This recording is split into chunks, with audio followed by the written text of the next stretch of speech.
Il ne suffit pas aussi que chacun s'amende pour dénouer une situation aussi complexe que celle qu'affronte le monde actuel. Les individus isolés peuvent perdre leur capacité ainsi que leur liberté pour surmonter la logique de la raison instrumentale et finir par être à la merci d'un consumérisme sans éthique et sans dimension sociale ni environnementale. On répond aux problèmes sociaux par des réseaux communautaires, non par la simple somme de biens individuels.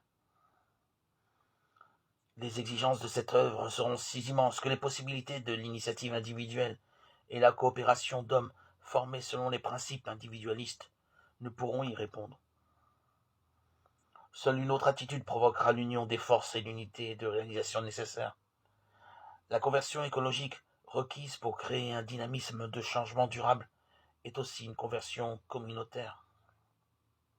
Cette conversion suppose diverses attitudes qui se conjuguent pour promouvoir une protection généreuse et pleine de tendresse.